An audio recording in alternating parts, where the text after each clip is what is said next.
Let me first of all thank two co-sponsors of this evening's reception, Lockheed Martin Corporation and the Memorial Foundation for Secretary of State Alexander Haig.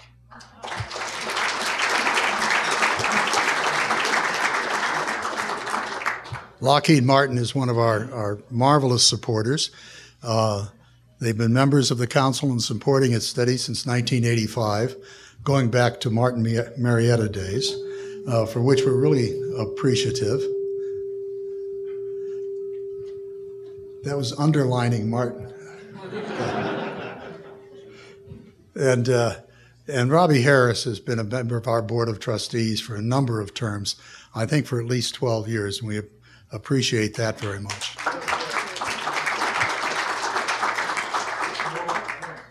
The Alexander Haig Memorial Foundation is endowed. It sponsors two receptions a year, one of which is for President's Day, and this evening is a belated President's Day. And under the terms of that, and I should say we thank Father Frank Haig, who's Professor Emeritus from Loyola, the brother of Alexander Haig, for that wonderful endowment. But in any case, the endowment requires that we mention George Washington and Abraham Lincoln.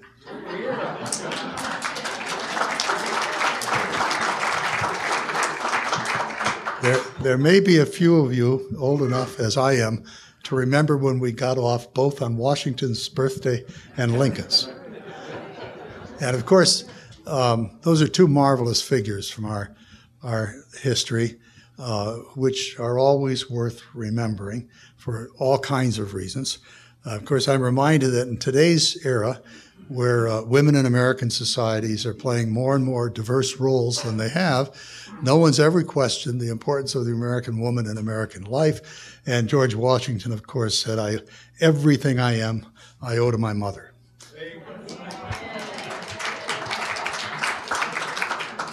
And I understand there are some quarrelings going on in our society today, and people talk about division. And of course, the Civil War was the great division in our national history. And the passions were very deep on both sides. And then most of you remember from your school books that Abraham Lincoln, in his second inaugural address, said that with malice toward none, with charity for all, may we strive to bind the nation's wounds. Now, somehow woven within the fabric of the nation, I believe, is that sentiment. It's profoundly wise. It's a generosity of spirit, and it's one of the many things that Abraham Lincoln is remembered for. Now, our history did not follow that course with tight closeness, but it's still there as part of the national fabric. So when the Haig Foundation asks us to remember those two great leaders, we're only too glad to do so. The next program that we'll have will also be here in this in the club.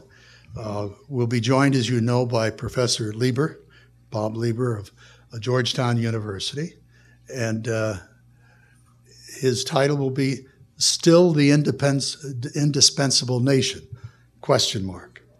And of course, a treatment of the American role in the world today, which is absolutely fundamental in any of our strategies. Now tonight, we're dealing with Poland in 2019. Accomplishments, challenges, and objectives. To address that, and we all know Poland pretty well. We have good memories, most of us, of World War II, the brave Polish contributions to that effort. Gdansk is big in everyone's mind, Pope John Paul, and Poland's cooperation with NATO today. They all are things that we think warmly of. Our speaker tonight is an academic by profession with a very interesting career. He received his 3 degrees through the PhD at the University of Silesia. He taught there for 20-some years and then took a position at the University of Warsaw. He's published innumerable monographs, 100 articles, and he's been a translator to Polish and from Polish of a large number of works. When he went to Warsaw, the University of Warsaw, he headed up a group entitled The Study of the Reformation and Recent Modern or Early Modern European History or Literature. His general career has included following the history of ideas over an extended period of time, a complicated and intellectually challenging thing to do, which impresses me enormously. I imagine his analysis tonight to have the same fine qualities that's suggested by those kind of academic accomplishments. He's taught here and researched here and in Great Britain as well. He's been ambassador to the United States for several years now. Poland is of such great interest to us today on many levels. It's an enormous pleasure for us to welcome the ambassador, Piotr Wilczek.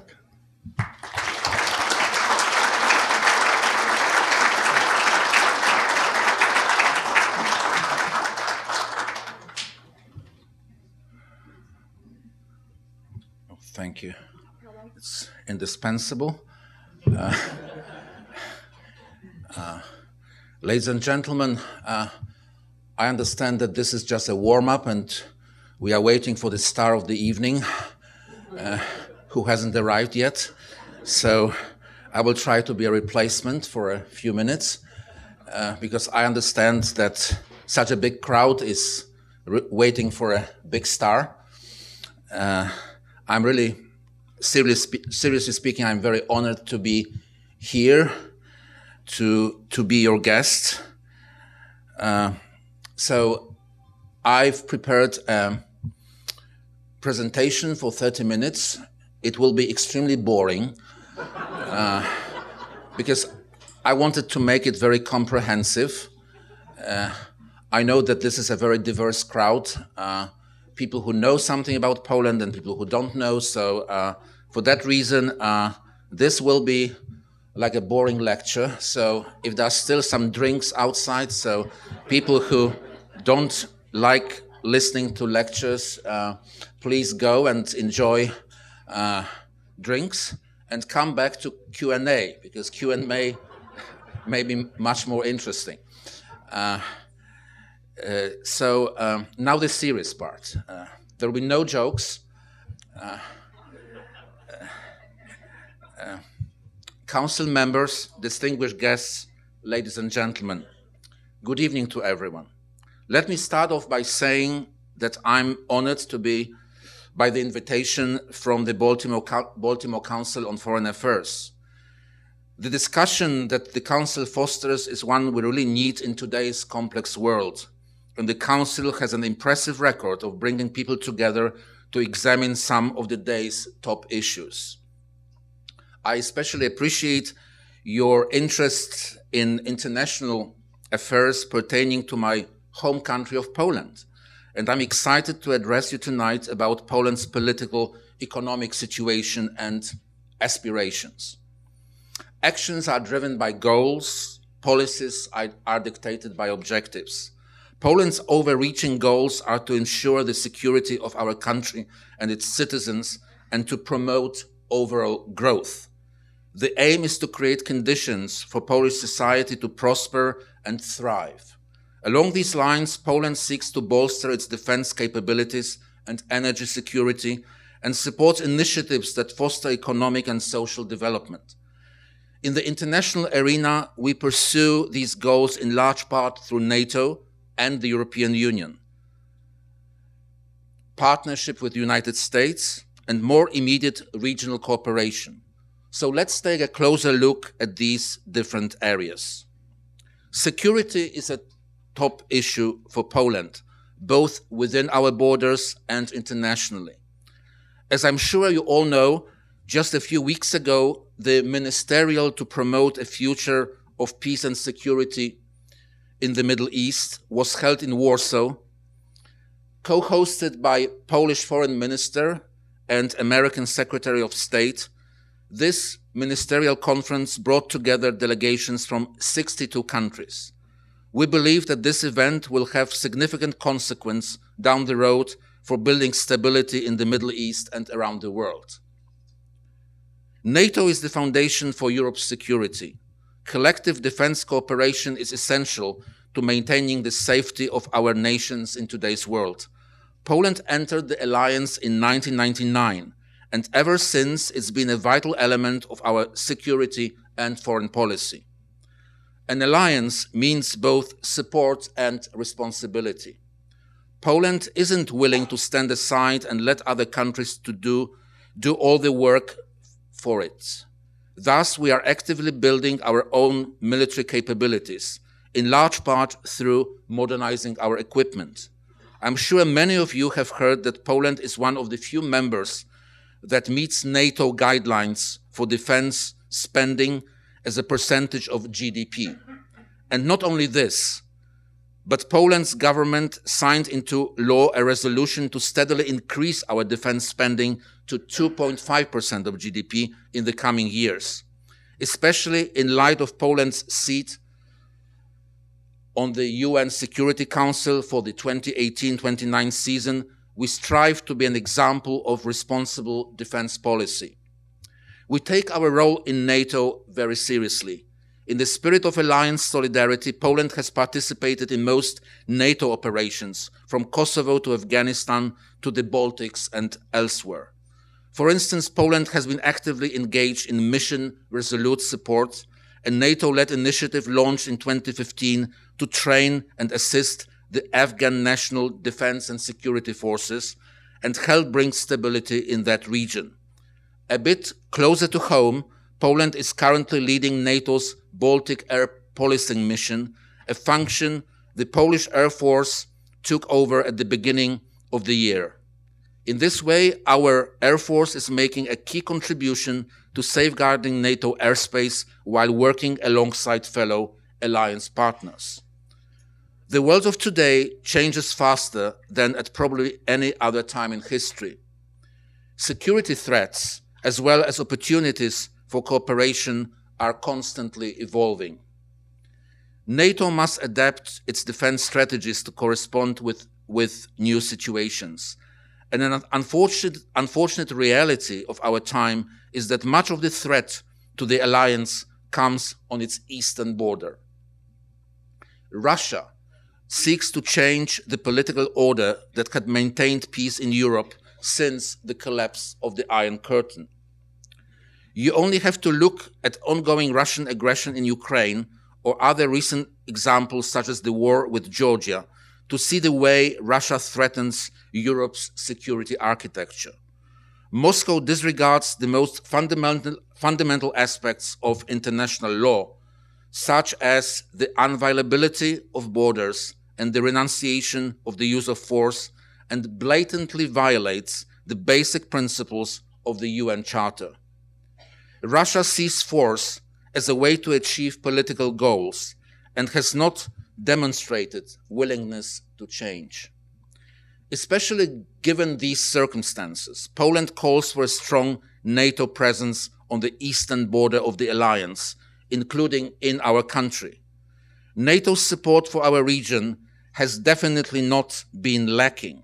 For example, the enhanced forward presence established at the 2016 NATO Warsaw Summit provides 4 multinational battle groups in Poland, Lithuania, Latvia, and Estonia on a rotational basis, with the purpose of boosting the security of the eastern flank.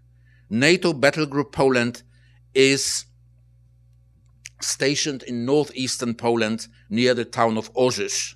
This kind of reinforcement for the countries on the eastern flank reflects the basic alliance principle of solidarity and the equality of allies, and we look forward to future NATO engagement in our region.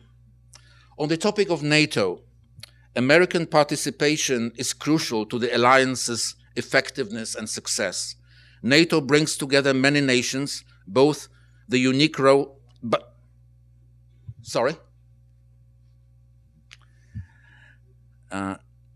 NATO brings together many nations, but the unique role of the United States as the world's greatest power is undeniable. As such, Poland regards NATO and the United States as the main pillars of military security in Europe. NATO is vital in facilitating much US-European cooperation, and without NATO, the ties between Europe and North America would be weaker and the world a more dangerous place. But there are also many other opportunities for strengthening transatlantic ties, and much of Poland's foreign policy focuses on building cooperation with the United States. For those of you following Polish-American relations, you know that this has been an especially active area of late. President Trump came to Warsaw in 2017 as one of the first European capitals he visited. It was actually the first bilateral visit to any European country, to Poland in 2017, a fact that we are proud of and believe reflects the strength of the alliance between our countries. Last September, Polish President Andrzej Duda was in Washington on his official visit to the White House. During that visit, the two presidents signed a historic joint declaration titled Safeguarding Freedom, Building Prosperity Through Poland-US Strategic Partnership. The opening paragraph of this document states, recognizing that the international order is being challenged, the time is now for our nations to become stronger and more enduring strategic partners. The declaration emphasizes the values that unite our countries and set forward guidelines by which to further develop our partnership, especially in the fields of defense, energy, and trade. It reflects how Poland and the US have been great friends and will continue to be so. There is already much defense cooperation between Poland and the United States. For instance, Operation Atlantic Resolve brings American soldiers on a rotating basis to select European countries to train together and strengthen deterrence. Within the framework of the operation, part of a US Armored Brigade combat team is stationed in Poland in places such as the town of Żagań. The Atlantic Resolve headquarters are also based in Poland in the city of Poznań. Furthermore, the European Deterrence Initiative, launched in 2014 in the wake of the Russian annexation of Crimea, has also brought about American projects that are important to enhancing our deterrence capabilities. Poland values the quality of American defense equipment. This is why we concluded a major contract for the purchase of American Patriot missiles at the end of last March as part of modernizing Poland's air defense. Along the same lines, Poland and the United States are working on a missile defense shield based in the town of Redzikowo in northern Poland. And we want to develop Polish-American defense cooperation even more. This is why last September, Poland presented the proposal for an increased American presence to our country, and we are intensively working on this project. Polish-American defense cooperation doesn't take place. Oh, thank you so much. It's so hot here, actually. Actually, I need a break because all these lamps,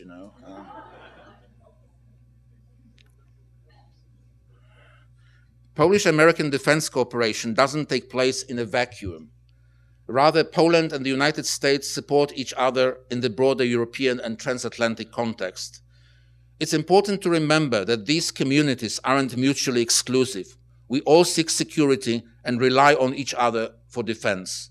Thus, a stronger Poland means a stronger United States, a stronger European Union, and a stronger NATO, all at the same time. For this reason, American military presence in our country boosts the security of all alliance members, especially given Poland's unique geostrategic position. I especially want to emphasize that deepening ties with the United States doesn't mean Poland is trying to pull farther away from the European Union, a false notion that's gained some traction recently. What the European Union has been able to achieve is very impressive. Over 60 years ago, the framers of the EU began a journey of European integration with the vision of a peaceful and prosperous European community. Today, the European Union is one of the world's most successful economies, and its citizens enjoy security and great opportunity. This is a dramatic shift from the continent in a virtually constant state of war that Europe was in the past. The European Union stands as an example for the world, and Poland doesn't seek to negate this great achievement. To the contrary, recent statistics reflect that the vast majority of Poles support the EU. The European Union has its own crucial role to play in our shared defense. Poland recognizes the importance of the EU common security and defense policy, which promotes mutual defense within our European community and provides a platform for coordinating responses to threats. Mutual assistance between the countries of Europe is essential. If we don't maintain a strong European community, others, such as Russia, will see our weakness and take advantage of it. Poland's own interests would be harmed by any long-term deterioration of the European Union or NATO.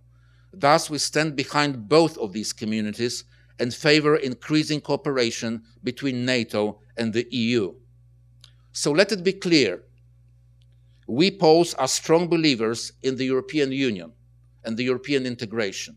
Still, Poland recognizes the need for certain reforms in the EU, something that has especially become clear with Brexit. The EU must look at reforms that will make it more competitive, further remove red tape, and establish a proper division of jurisdiction between Brussels and individual member states. If these issues aren't addressed, disappointment with the European Union will become more widespread. The point is that the EU, like any association, has to develop in a way that maintains its legitimacy and relevance. Of course, there will be occasional disagreements between different EU countries. This is a natural part of any such association.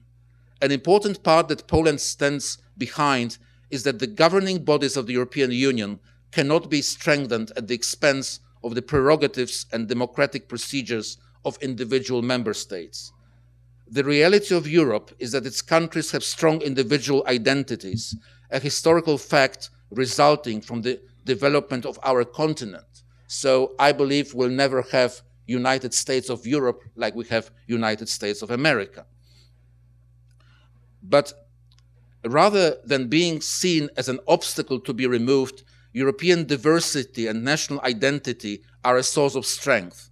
After all, the EU reinforces our respective home countries. Still, we must work to avoid the impression that big countries impose their agendas on the EU's smaller member states, and Brussels should refrain from excessive intervention in domestic issues, best left to national parliaments. The EU must remember what it is, a union of sovereign states.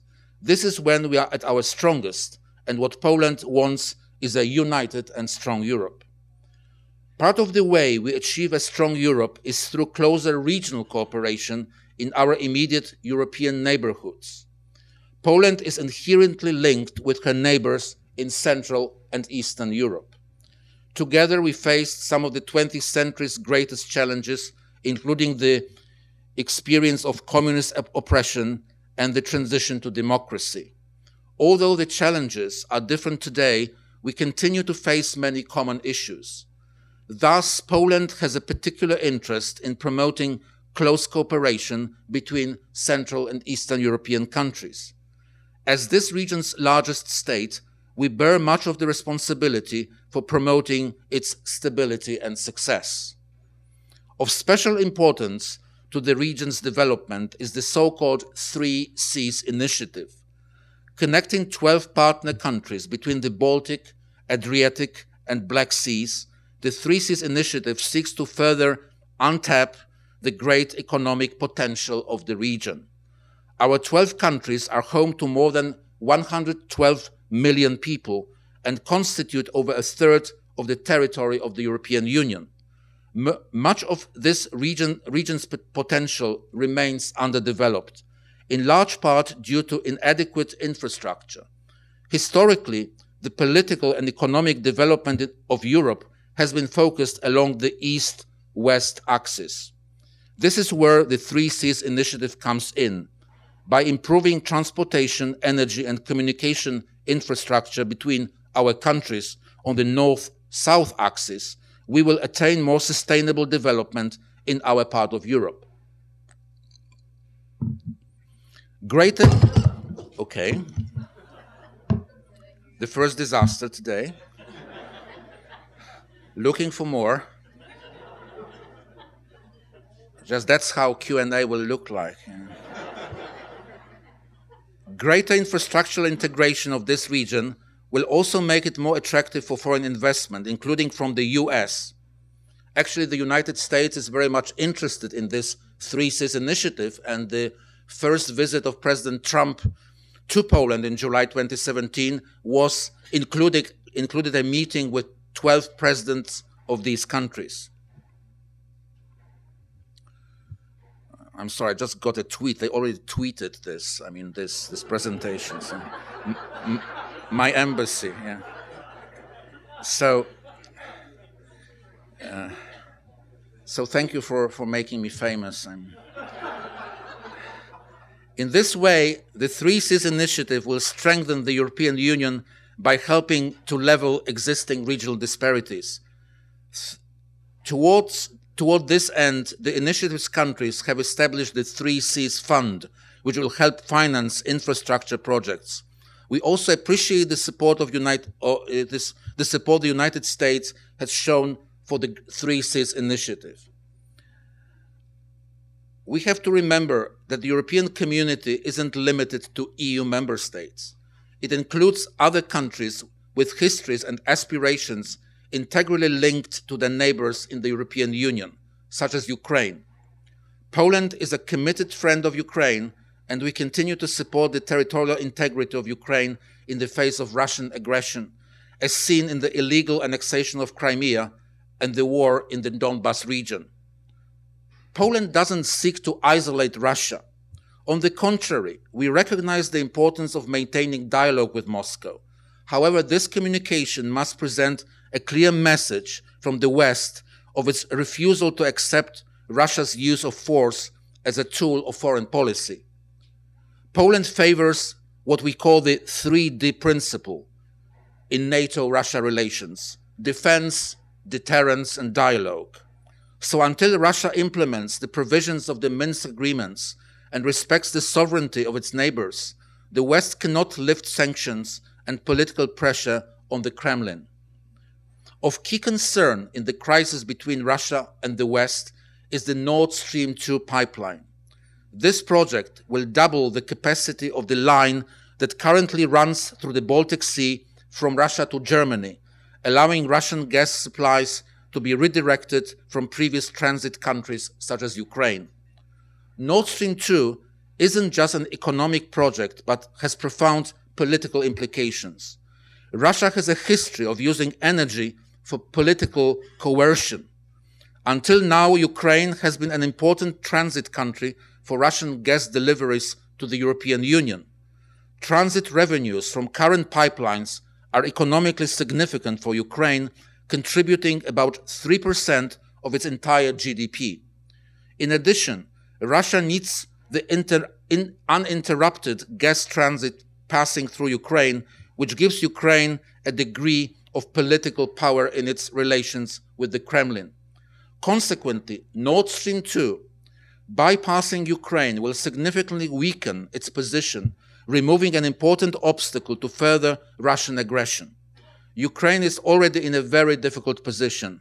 As the European community, we should support Ukraine, not sideline it in favor of deals with Moscow. And speaking of our European community, Nord Stream 2 threatens to make us more vulnerable to the Kremlin's political pressure by increasing Europe's dependence on Russian gas. It also diminishes the competition of other energy providers, such as the United States. The conflict in Ukraine should serve as a wake-up call for the need for greater energy diversification and security in Europe. The interests of a few private enterprises shouldn't be allowed to divide our European community, and the construction of Nord Stream 2 simply cannot be justified in light of Europe's current energy and political situation. The question of Nord Stream 2 is one of European and transatlantic solidarity. Do we stand with each other in the face of Russian aggression or not? Also, this project is, of course, very divisive in the European Union itself. For these reasons, we are heartened by the United States' opposition to the Nord Stream 2 pipeline. The US government has recognized Russia's use of energy exports as a political tool, and we applaud the stance it has taken in support of Ukraine. On the topic of energy security, a major development for Poland over the last few years has been the purchase of American liquefied natural gas. For much of recent history, Poland has been mostly dependent on a single energy supplier. You know the name of this supplier, I'm not supposed to mention. A system our region inherited from the Cold War. But now we are changing that. In 2016, we opened an LNG terminal in Świnoujście on the Baltic Sea, which received its first shipment of American LNG in June the following year. This also marked the first American LNG delivery to the entire Central European region. And our LNG partnership continues to expand. In November of 2017, Polish oil and gas company signed the first medium-term contract for American LNG in Central and Eastern Europe. And just last year, Polish oil and gas company signed 3 long-term contracts for LNG deliveries from the United States. LNG is a viable way to diversify energy supplies and increase Poland's energy security. New sources of energy also have the effect of bringing down prices as monopolistic suppliers such as Russia lose the power they once had. And Poland seeks to provide alternative energy sources not just for itself, but for all of the Central Europe. In this way, the deliveries of American LNG were really an energy breakthrough for our region. In addition, it's worth mentioning that while this energy cooperation increases security in Europe, it also promotes job creation and economic development in the United States. Both sides win. Simultaneously, Poland is working on the Baltic Pipe project, a pipeline which will deliver gas from the Norwegian continental shelf to Poland, as well as end users in neighboring countries. Scheduled to be completed in 2022, Baltic Pipe will be another source of energy diversification for this Central and Eastern Europe. LNG deliveries and Baltic Pipe form the basis of the Northern Gate. This is a concept of energy delivery to our region. Through a system of interconnectors, we seek to expand the energy systems of Central Eastern Europe, building our region's energy security and contributing to the development of Europe's energy union. Of course, energy deliveries don't only play a geopolitical role, but also contribute greatly to economic growth. The final topic, fortunately, the final paragraph, I'd like to touch upon. Maybe some of you read our Prime Minister's article in the Wall Street Journal a few weeks ago. It was actually at the end of last year. Meet the Polish Tiger. It was written in the context of Poland's upgrade last September to the rank of developed economy, the first country in Central Eastern Europe to achieve this status. The Prime Minister outlines the great economic progress Poland has made in recent times. Starting from a broken post-communist system, today Poland is in the top 30 of the world's biggest economies and is one of the largest economies of the European Union, with an annual growth rate of 5%, actually the highest growth rate in the European Union now. The economic growth gap between Poland and wealthier Western countries has been continuously getting smaller. Our government has set out 5 pillars for Poland's economic development: re-industrialization, development of innovative companies, ensuring capital for development, foreign expansion, and social and regional growth. Along these lines, we seem to be making good progress. The European Union continues to be by far Poland's main economic partner. The Polish economy is a European economy. Europe accounts for most of Poland's foreign trade. The majority of foreign investment in Poland comes from other European countries, and most of our investment abroad goes elsewhere in Europe.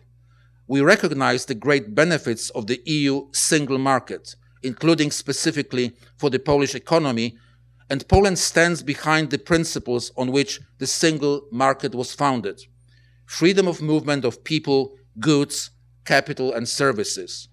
Thus, we seek to decrease barriers in transportation, services, labor, and the digital market. Reflecting our own economic success story, Poland supports leveling out development gaps in the EU, which will also help stabilize the single market. Still, we want to avoid over-dependence on one market. Taking advantage of globalization and trade liberalization, Poland wants to expand its range of international economic partners, something which will also make us more competitive. This is why Poland has backed various free trade agreements negotiated by the European Union. While much of this expansion is focused on the United States, we are also working to increase contacts with partners in Asia, Africa, and the Middle East and South America. In this era of globalization, our limit is the world. Not surprisingly, the key economic partner for Poland outside of Europe has been the United States of America. America is one of the leading destinations for Polish exports and some of the main sources of imports coming into Poland from outside the European Union. The United States is also Poland's main non-European investment partner, and US investments have significantly contributed to our country's economic growth over the last quarter century. There are strong reasons why American companies are interested in Poland, including Lockheed. I'm not advertising anyone, but thank you very much for being our sponsor. We've had a very long and good history of cooperation with Lockheed Martin. So I think that's the reason they are helping us today. Poland is an increasingly wealthy country of 38 million consumers with a vibrant market in which very many people are fluent in English. Poland especially excels in the science and technology sector. This is why major companies such as Dell, Google, HP, Intel, and IBM have opened research and development offices in my country.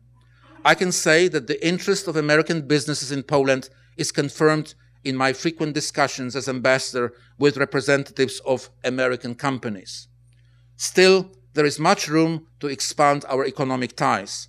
American investment in Poland is still significantly lower than would be expected based on the existing potential of the Polish economy and Poland's share in European production. We want our economic cooperation to correspond with our market potential. And this investment runs both ways, as there is growing interest on the part of Polish companies in investing in the American market, especially in the innovative sector. This doesn't only benefit Polish companies, but also creates new jobs in the United States and builds the export potential of the American economy. Ladies and gentlemen, that's really the final paragraph. Poland's democratic transformation occurred 30 years ago, and over this short span of time, Poland made enormous progress and has emerged as a pillar of stability. Reflecting on the main lessons from Poland's experience, a theme that stands out is that strength comes with solidarity. We stand by the principle that international relations are fundamentally the domain of sovereign states. Still, to achieve their overreaching goals, countries must act together, like in the EU or NATO, based on common interests and values. Our foreign policy is in large part informed by Poland's history. In 2019, we look back on our past in a special way. 100 years since establishing diplomatic ties with the United States. 80 years since the tragic outbreak of World War II. 30 years since the fall of communism. 20 years since joining NATO. And 15 years since entering the European Union. After decades of patriotic sacrifice and struggle for independence, Poland knows the value of peace, stability, and international brotherhood. We have a saying that gained popularity during the times of fighting for liberty, for our freedom and yours. This could very much be seen as a motto of Polish foreign policy. Poland demands the respect of her sovereignty, the safety of her citizens, and the integrity of her institutions. This is our fundamental priority. But we realize that this goal doesn't clash with other countries that seek the same for themselves. Rather, we work together in a spirit of solidarity, and we promote security, integrity, and prosperity in all of our countries at the same time. Economic and military power are important, but these aren't the only factors that matter. Poland seeks to ground her international standing in adherence to certain values. These are the principles of democracy, rule of law, and what inspires all of these, respect for the human person. This is a tradition with a long history in our country, from the diversity and political freedoms of the Polish-Lithuanian Commonwealth to the Second Polish Republic, one of the first countries in the world to recognize both men and women with equal political rights. This tradition continues today. Poland seeks to be a responsible citizen of our international neighborhood, a contributing member of the global community. We want to give, not just take. Rooted in tradition and values, we take on the future. I must admit, with so much going on for Poland in the international arena and so many opportunities, it's a pretty exciting time to be ambassador. Thank you for your attention and for your interest in Poland, and I look forward to answering any questions you may have, even very difficult questions.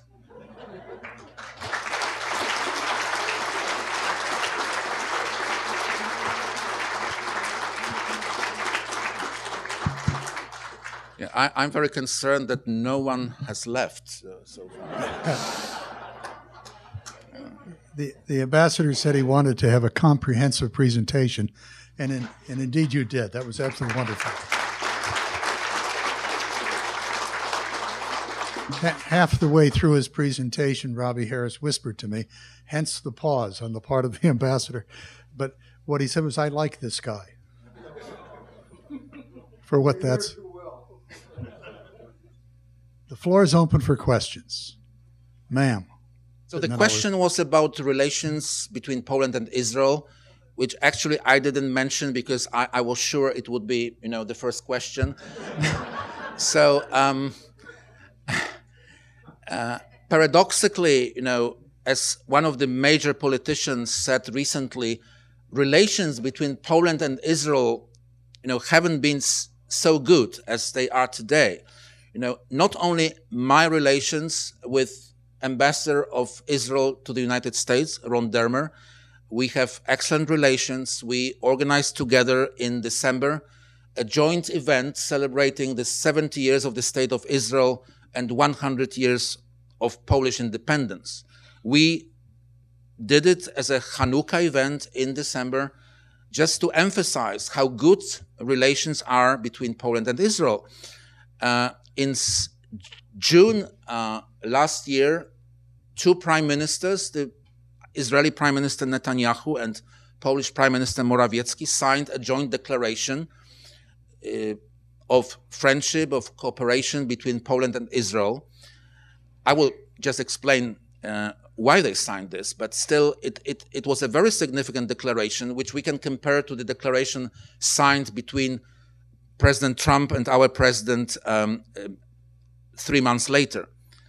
As I mentioned at the beginning, in just a few weeks ago, Poland co-hosted with the United States in Warsaw a conference about the peace and security in the Middle East, and Israel did participate. Israel did participate. Actually, Prime Minister Netanyahu was present, and I'm so happy to be here. I'll have so many things to explain. So Poland provided countries from the region and many other countries, 62 countries, with a venue, with a platform to discuss all these complicated issues. So Israel was present. The United States was represented by President Pence and Secretary Pompeo, who was a co-host. There were many Arab countries who wanted to be in dialogue. So we did this also to have Israel at the table and discuss. Unfortunately, there are all these historical issues. Although we are all repeating we should look forward, we should think about cooperation, peace in the Middle East. There are all these historical issues about the Holocaust. There are radicals on both sides, in both countries, trying to constantly, remind all kinds of unfavorable facts about Poles or Jews or what happened during World War II. So this is an obstacle to really, strategic partnership between Poland and Israel, because it exists on a political level. As I said, our prime ministers are friends. Ambassador Dermer in Washington, myself, we are friends, and we really work on very important issues on security, cybersecurity, intelligence, economic cooperation. So, but in various newspapers, in various, radio interviews, radical politicians or journalists, mention some uncomfortable facts from history, and it causes all these debates, heated debates about what happened 8 years ago. So most Poles and Israelis, want to commemorate what happened to Poles and to Jews during World War II, but we don't want to make it a part of political debate. The problem is that the political debate is kind of interdependent with historical debate, and that's very unfortunate, because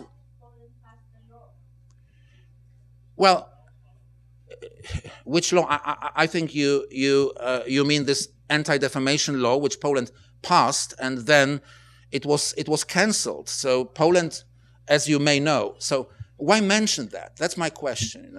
Why mention a law which doesn't no longer exist? Poland passed this law in January last year because being constantly accused of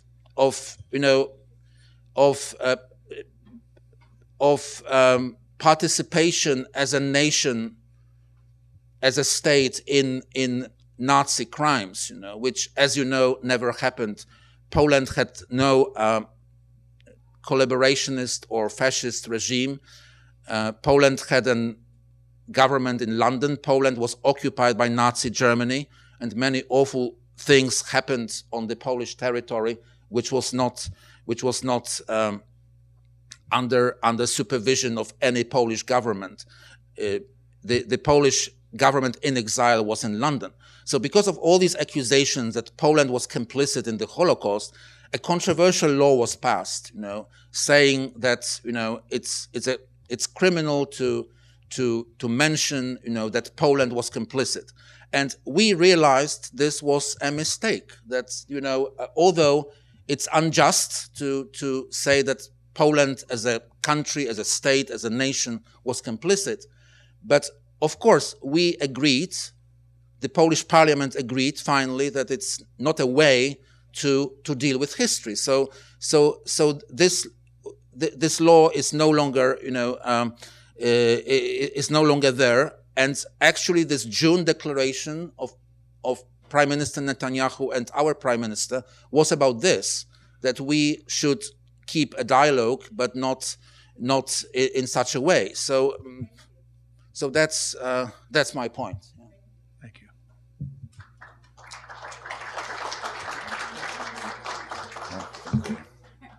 The question is, people talk about a drift toward nationalism with all kinds of attendant qualities, and he would like you to he used the word conservative at the beginning. That's absolutely true. But I think the question's framed around the nationalism, and many people are concerned about that and think it could be very dangerous. Would you comment on what is seen as a drift toward in a nationalistic direction? You know, I was last week at a CPAC conference. You know what CPAC is? And I'm not concerned about the development of conservatism in the United States. So I don't know why people in this country are concerned about development of conservatism in my country. You know?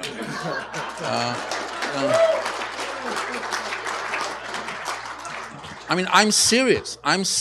You know, if we are independent and sovereign countries, and we have our own nationalists, we not always like them, but you know, I was asked such a question in Charlottesville, Virginia, at the University of Virginia. You know, so I had a very good example to present. You know, there, but so I mean, you know, sorry for being a little ironic. I know what you mean, but I think that it's good to have in every country all kinds of options. I really don't know why all Poland should be liberal or center left or left or post-communist. You know, I'm actually very, very happy that, you know, there are center right or even right wing parties, and you know, I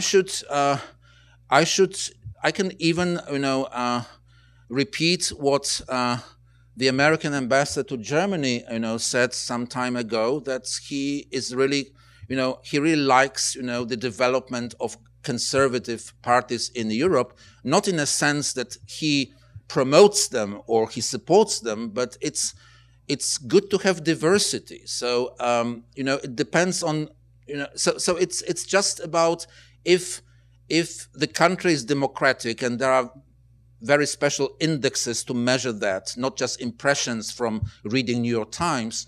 So I think that, you know, if it works, you know, I think that, you know, honestly speaking with you, I don't know if I can talk honestly with 200 people, but honestly, I think that I would be more concerned about really undemocratic countries. And I think that in this country, you know, there is not a lot of concern about countries which are really undemocratic. And I don't know why some Eastern European countries are perceived undemocratic. So, but you know, I'm not saying that because I'm ambassador, because I'm just saying that because I think this is true. I mean, there is free press, free media in Poland, a really free judiciary system which has been reformed, the system which was inherited from the communist times in the, you know, just, you know, as it was in 1980s. So it has been under reform. There are many groups of establishment who don't like reforms, but really, I think that Poland is not a major problem in the democracy index. So that's my answer. Concerns about dangers from Russia, mentioning Finland's position 30 years ago. So I will tell you about one paradox. Of course, NATO is an unified alliance, is a great alliance, and actually, I don't want to use this phrase "fake news" for many reasons, but when President Pence was in Warsaw, he came to Warsaw to attend the Middle East conference, but also to have bilateral meetings. He had a great speech. Just after his arrival, I was there. I was greeting him. And he had a great speech confirming that the United States is committed to NATO, to Article 5, and that he is saying this on behalf of the president. So this was very nice for us. Later, I was in a think tank in Washington when they told me, you see, President Trump is one thing and President Pence is something else. So don't think it's so easy. I think it is. I think that for the United States, we believe, and for the president and for the vice president, NATO is very important. But NATO countries have also various interests. Imagine Portugal. Do you know where Portugal is? It's very close to the United States. It's I think like 5 hours flight. In Portugal or in southern Italy, they have different concerns. But on the eastern flank of NATO, I mean, countries like Lithuania, Latvia, Estonia, Poland, and Romania for other reasons, we are very concerned. But we have also allies like Finland, which you mentioned, or Sweden, because Sweden and Finland are not members of NATO for many reasons, but they are very good allies in sharing our concern about dangers from Russia. Because I think that until 2014, when Russia invaded Ukraine, I think we have to repeat this all the time, because people don't think about this invasion as basically the first invasion of this kind after 1945. That one country invaded another theoretically, legally independent country and annexed a part of its territory. So in 2014, many more countries, not only Poland, Finland, Sweden, Baltic Republic, started to be concerned, but this is something you have to repeat, and you have to do a lot about deterrence, about strengthening your defense. So for that reason, Poland is so eager to have more American troops on the Polish soil. We know that possible strengthening of American presence in Poland is a part of American global foreign policy. It's not about, Eastern Europe, it's not the only and the most important part of the world which is in danger. And I believe that also this administration, although it's accused of something else, is really concerned about these issues. I had a few meetings with Ambassador Bolton, people like that, and they are really concerned and they understand the issues. They, of course, should see all this globally, not just Eastern Europe. That's a mistake which is made sometimes in Eastern Europe and in Poland, that there is a kind of obligation of the United States to help Eastern Europe against Russia. There is the obligation of the whole alliance, and there is our obligation to invest more and to make Poland a safer place. But I think we are going in good direction. Every answer to every question is a treasure, and therefore I feel so guilty, and with such reluctance I have to announce that it's past 7:10, which is our witching hour. So, Mr. Ambassador, we thank you.